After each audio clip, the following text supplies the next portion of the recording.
और चलिए आप लोग करेंगे इस वक्त एक बड़ी खबर का, क्योंकि भूकंप से हड़कंप मच गया है। तिब्बत से बड़ी खबर आपको बता दें, जहां पर 38 लोगों की मौत हो गई।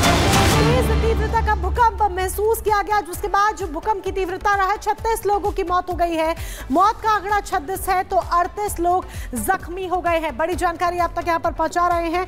38 लोग घायल हुए हैं। यहाँ पर तिब्बत में भूकंप से भारी नुकसान हुआ है। तिब्बत, चीन, नेपाल, भारत और भूटान में सुबह सुबह 7.1 की तीव्रता के साथ भूकंप के झटके महसूस किए गए। और 7.1 की तीव्रता बेहद ज्यादा होती है, जो किसी भी इमारत को नीचे से हिला सकती है, नीचे से इमारत दरक भी सकती है, बेस उसका दरक सकता है।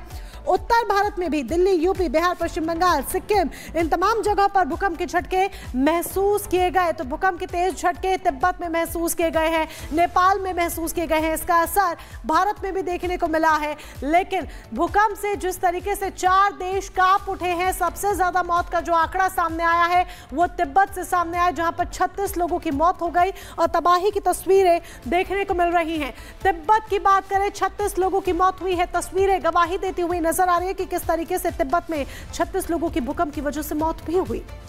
बिल्कुल, देखिए 2 तस्वीरें आपको दिखा रहे हैं। भूकंप से 4 देश कांपे हैं। तिब्बत में 36 लोगों की मौत हो गई है और आप लगातार बता भी रही थी। और अब चलिए आपको ग्राफिक्स के जरिए भी हम बता देते हैं कि आखिरकार कहां पर भूकंप के झटके महसूस किए गए हैं। तो देखिए, सबसे पहले नेपाल, बिहार और इसके अलावा जब आधे से ज्यादा देश के लोग जो चैन की नींद सो रहे थे, तभी भूकंप के तेज झटके महसूस किए गए। जब आप लोग सो रहे थे, लोगों को पता भी नहीं था, अंदाजा भी नहीं था, अचानक से उनका पलंग हिलता। और ये देख लीजिए, सिक्किम, पश्चिम बंगाल, बिहार, दिल्ली, नेपाल, ये वो इलाके हैं जो हम आपको लोकेट कर बता रहे हैं, जहां पर भूकंप के तेज झटके महसूस किए गए। और नेपाल और तिब्बत की बात करें, 7.1 की तीव्रता का भूकंप महसूस किया गया, झटके तेज महसूस किए गए, जिसके बाद लोग डर गए और अपने घरों से बाहर निकले। मोनिका, आप सही कह रही हैं और लोग काफी ज्यादा डर गए थे। लेकिन आधे से ज्यादा भारत के लोग जब चैन की नींद सो रहे थे, तब दिल्ली, यूपी से लेकर बिहार और बंगाल की धरती कांप उठी। सुबह सुबह भूकंप के इतने तेज झटके महसूस किए गए कि सभी लोग घबरा गए, लोग घरों से बाहर निकल आए। कुछ तस्वीरें आपको लगातार हम दिखा रहे हैं। 7.1 तीव्रता का भूकंप जो है वो महसूस किया गया। इस पर आप इस रिपोर्ट को देखिए।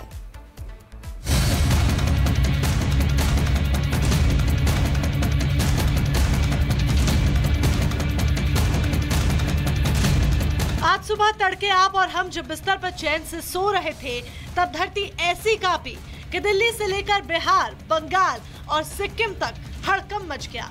भूकंप भी ऐसा आया कि जिसकी तीव्रता 7.1 मापी गई। और इतनी तीव्रता का भूकंप बड़ा नुकसान करने का दमखम रखता है।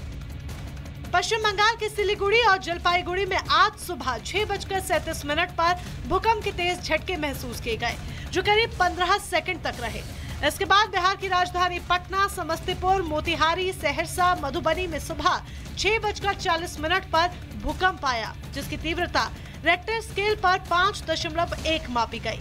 तो वहीं दिल्ली, एनसीआर और यूपी के कई जिलों में भी भूकंप के सुबह करीब 6:30 बजे झटके महसूस किए गए। तो वहीं सिक्किम में भी सुबह तड़के धरती कांपी और भूकंप के झटकों से लोग सहम गए।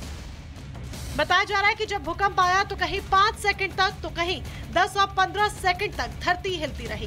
भूकंप इतनी तेज था कि कई लोगों की तो पलंग हिलने की वजह से नींद ही खुल गई और फिर लोग जैसे तैसे जिस हालात में सो रहे थे, उसी हालत में अपने बेडरूम से निकलकर तुरंत नीचे की तरफ भागे। बताया जा रहा है कि नेपाल में भूकंप का केंद्र था, जो जमीन से 10 किलोमीटर अंदर था। सुबह 9 बजे तक कहीं से भी किसी भी तरह के नुकसान की खबर सामने नहीं आई, लेकिन लोगों में डर का माहौल जरूर बना हुआ है। डर इसीलिए क्योंकि रेक्टर स्केल पर भूकंप की तीव्रता 7.1 मापी गई है और 7 की तीव्रता का भूकंप आने पर इमारत का बेस भी दरक सकता है और इमारतें भी गिर सकती हैं। हालांकि कहीं से अभी तक नुकसान की कोई खबर नहीं। Bureau report, Republic Bharat.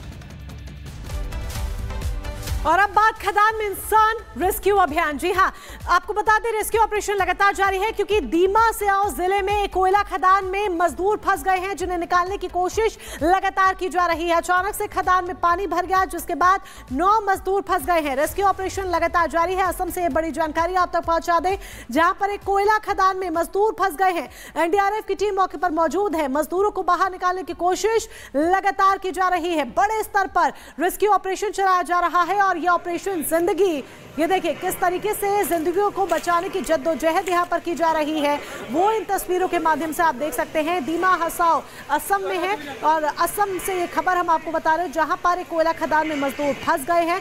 खदान में अचानक से पानी भर जाता है, जिसकी वजह से मजदूर वहाँ से बाहर एकदम से नहीं निकल पाते हैं और मजदूर वहाँ पर फंस जाते हैं। अब इन्हीं जिंदगियों को बचाने के लिए ये पूरी जद्दोजहद, ये पूरी कवायद की जा रही है, जिसके लिए एक बड़े स्तर पर इसके ऑपरेशन चलाया जा रहा है। और ये देखिए पूरी ट्रेड टीम एनडीआरएफ मौके पर मौजूद है, जो इस रेस्क्यू ऑपरेशन को अंजाम दे रही है। और कोशिश यही है, टारगेट यही है, मोटिव यही है कि इन जिंदगियों को बचाना है।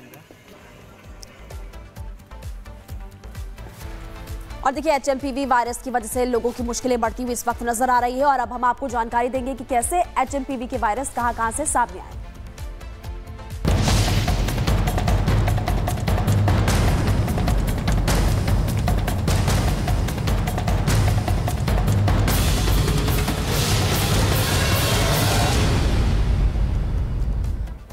कोरोना के बाद अब एचएमपीवी वायरस की वजह से लोगों की मुश्किलें बढ़ती हुई नजर आ रही है। देश के 5 राज्य ऐसे जहां पर टोटल 8 केसेस सामने आ चुके हैं। आपको बताएंगे कहां केसेस सामने आए, लेकिन भारत में एचएमपीवी वायरस के मरीजों की संख्या बढ़ती हुई नजर आ रही है।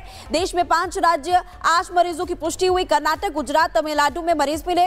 महाराष्ट्र में भी एचएमपीवी वायरस के 2 केसेस आए सामने। कर्नाटक में 2, तमिलनाडु में 2, पश्चिम बंगाल में 1, तो टोटल 8 केस एचएमपीवी वायरस के। खबर पहले सामने आई थी कि चीन में एचएमपीवी वायरस फैल रहा है और अब देखिए भारत से भी केसेस सामने आ चुके हैं। 5 स्टेट्स, 5 राज्य ऐसे जहां पर ऐसे मामले सामने हैं। महाराष्ट्र, कर्नाटक का नाम इसमें शामिल है और तमिलनाडु, पश्चिम बंगाल भी।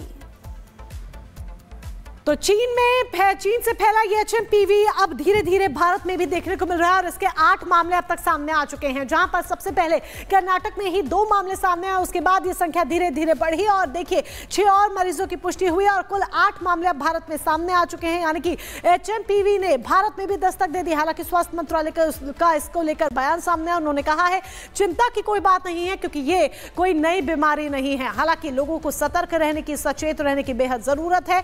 भारत में एचएमपीवी के मरीजों की संख्या लगातार बढ़ती जा रही है। रिपोर्ट देखिए।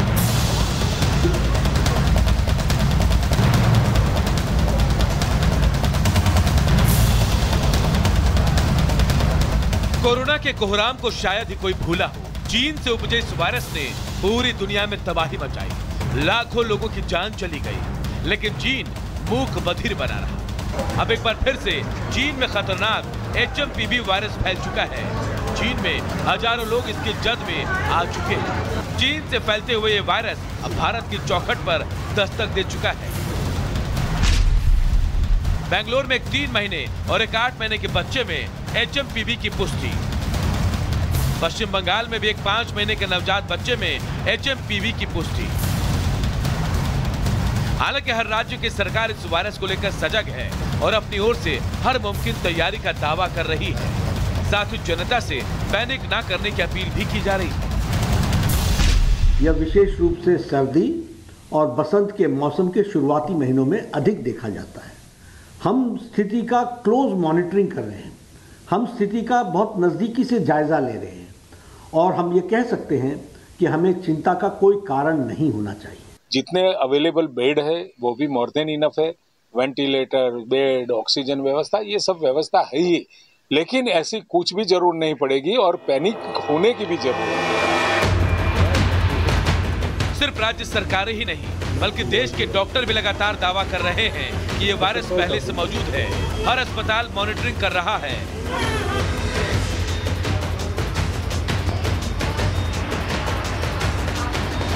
ये कोविड-19 की तरह बिहेव करने की कैपेसिटी इसमें अभी नहीं दिखती है, अनलेस कि कोई ऐसा म्यूटेशन हो जो हमें ना पता हो, जिसके चांसेस नहीं है। ये कोई ऐसी बहुत सीरियस बात नहीं है, हमें ज़्यादा घबराने की ज़रूरत नहीं है, क्योंकि ज़्यादातर लोगों के अंदर ये एक नॉर्मल सिम्टम्स की तरह आता है। खांसी, जुकाम, सर दर्द, गला खराब, इसके रूप में आता है।